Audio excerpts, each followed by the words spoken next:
Sometimes I think we take the commands of the Lord and what he tells us to do maybe a little too lightly, maybe not quite serious enough. And so I'd like to ask you the question, what happens when we don't obey? What can be some of the consequences that we might face? And so we're going to look at a few verses in Judges chapter 2 that give us an example of sometimes the potentially long-lasting effects of not obeying, not following what the Lord said to do. So let's take a look, jump on in. I'll see you in the video. Welcome to the Equipped Disciple channel. My name is Rick McClatchy. I will be your host. We are here to be and to make disciples of Jesus, and we do that through daily devos, through Sunday sermons, and through other discipleship resources. We are here to equip you. All right, thanks for jumping on in today and checking out the video. We are in Judges chapter 2. We're going to hit verses 1 through 5, so who knows? You might even get a little bit of a shorter video today. I don't know. We'll see how it goes. So we're going to jump on into Judges chapter 2, and here we go. What happens when you don't obey? What happens when you don't obey? Great question for us to look into. So verse 1, the angel of the Lord went up from Gilgal to Bochim and said, I brought you out of Egypt and I led you into the land I had promised to your ancestors. I also said, I will never break my covenant with you. You are not to make a covenant with the inhabitants of this land. You are to tear down their altars, but you have not obeyed me. What have you done?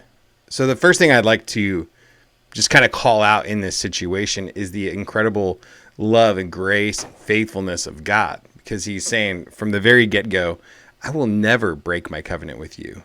And that's a pretty amazing statement coming from the God of the universe. He will never break his covenant with us.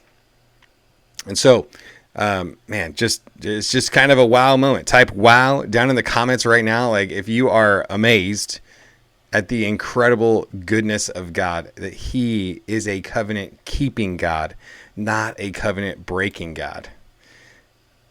But then their response to him was much less faithful, right?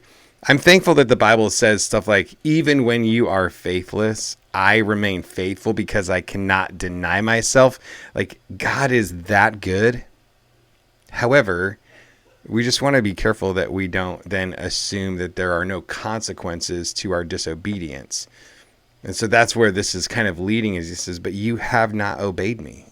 I gave you the instructions. I told you what to do. And God doesn't tell us what to do because he likes to control us or he likes to limit our fun. He's not Yahweh fun limiter, he knows what is best for human flourishing, both here and in eternity. And so his word, his guidance, his principles all flow towards that end. Jesus came that you would have life and life to the full. So doing what he says, obeying him, is the best recipe for a life that is fulfilling, because you were genuinely created to worship God. You were genuinely created to fall, you were created in his image, and so to be in alignment with his image and his character, following his guidance, his instruction, his laws, is the very best way for you and for me to live. And so he's just asking the question, what have you done? What have you done? Why don't you trust me? Why don't you believe in my word? Let's go to verse 3. Therefore, I now say, I will not drive out these people before you. There will be thorns in your sides, and their gods will be a trap for you. When the angel of the Lord had spoken these words to all the Israelites, the people wept loudly. So they named the place Bochim and offered sacrifices there to the Lord. Sometimes God gives you exactly what you ask for. You don't want to eradicate the place of the enemy. You don't want to do what he said and pay attention to eliminating all of their gods from your midst. Okay, I'll give you what you're asking for. You don't want to drive these people out? I won't drive them out before you. I'm actually going to remove the possibility now. Before I was going to help you. I was going to drive them out for you. But now I will not do it. And then now they're going to become a thorn in your side, and their gods will become a trap for you. He's like, man, I was trying to prevent this. I was trying to give you the clear path, but you disobeyed. You didn't do what I said. And so now they're going to become a thorn in your side, and it's going to be a bummer, and their gods are going to be a trap for you.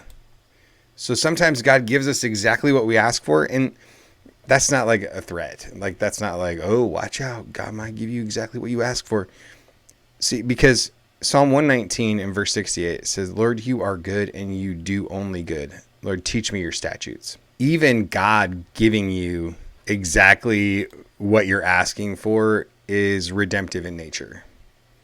What do you mean by that? Well, what I mean by that is that even when God does something in your life that is correctional, that is like disciplinary, the purpose of it is not punishment. The purpose of it is to get you back on the right path, to get you back to following what he's told you to do. Because again, his words are life. Like, that's what we need to remember. That's what we need to continue to remind ourselves, is that the word of God, the words of God are life to our spirits. And so we need to pay attention to the words of God, and we need to obey them. Like, it's not good enough just to like listen to them, right? We need to do them. We need to walk it out. Sometimes God gives you exactly what you ask for, and that can be a painful process, but it doesn't mean that you can't ask God for whatever you want. Well, what do you mean by that? Well, when we come to the Lord humbly, when we recognize that he's the King of Kings and the Lord of Lords, and we're going to ask and seek and knock, like we're going to make our requests known to him, yet we are going to do it in a fashion where we are surrendered to him and trusting him to give us what's best.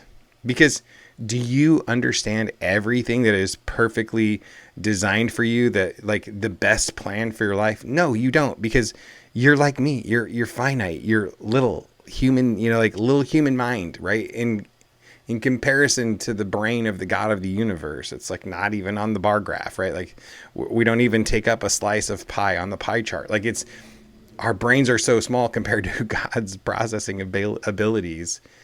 So if we come to the Lord, and we then can literally ask him for anything, as long as we couch that request in humility and in surrender, like the surrender to the Lord, to say, Lord, not my will, but your will be done.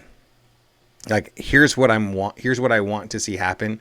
Here's what I would like to receive. Here's what I desire. But Lord, if it's not your best, I don't want it. Lord, actually come and change my desires. Lord, it's like Psalm 139, like search me and know me. Search me and know me, and maybe reveal it to me, right? Sometimes we don't know ourselves as well as we should.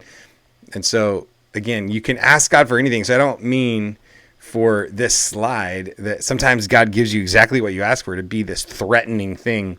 No, it's like when the Israelites were doing this, they were being kind of a stiff-necked people, right? They were being a stubborn people. They were doing things the way they wanted to do it. They were kind of departing from the ways of the Lord. And so that comes with a penalty. When we don't do things, like if God's words are life and you depart from life, then obviously you kind of make your journey in the direction of death.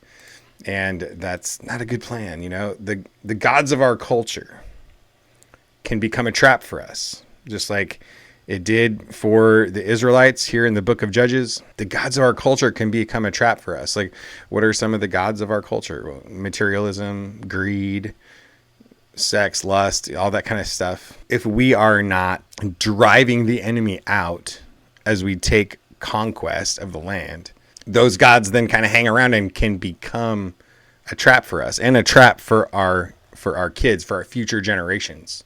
So it's pretty critical that, again, still for us today, not just the Israelites back then, but for us today, to obey the plan of the Lord. And they named the place Bochim, which means weeping, because that was their response to the words of the Lord when God said, okay, I'm not going to drive them out. They're going to become a thorn in your side. They're going to be a trap for you. Like, it's going to be a problem. And they just wept, because disobedience brings grief. Disobedience brings pain. So it's the proper response to disobedience. And so it's a well-named place. So if we want to avoid the Bokim areas of our lives, obedience, right? Faithfulness to God is the right plan. And again, God is the one that gives us really the power to walk in obedience. So it's about staying close to Him, staying relationally connected to God, so that we receive the power, like it says in Philippians 2:13, that it is Him who works in us both to will and to do according to His good purposes. So I hope in the midst of the sobering warning that comes from these few verses, I hope that you're also encouraged.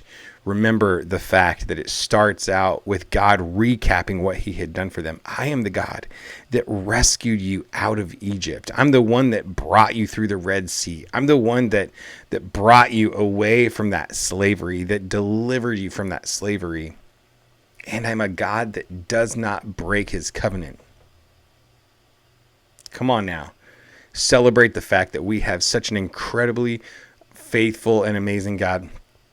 And that even when He is correcting us, even when He is doing the things that become a thorn in our side and a trap for us, right? It is redemptive in nature, because it helps us to understand how much we really need Him, and it draws our hearts back to Him. So with that, a big hearty God bless you today. Have an amazing day, and I'll see you in the next video. Hey, if you're getting value out of these videos, if you could just make sure you hit the like button, maybe subscribe to the channel. YouTube is suggesting a video right about here for you to check out. So go ahead and check out the next video.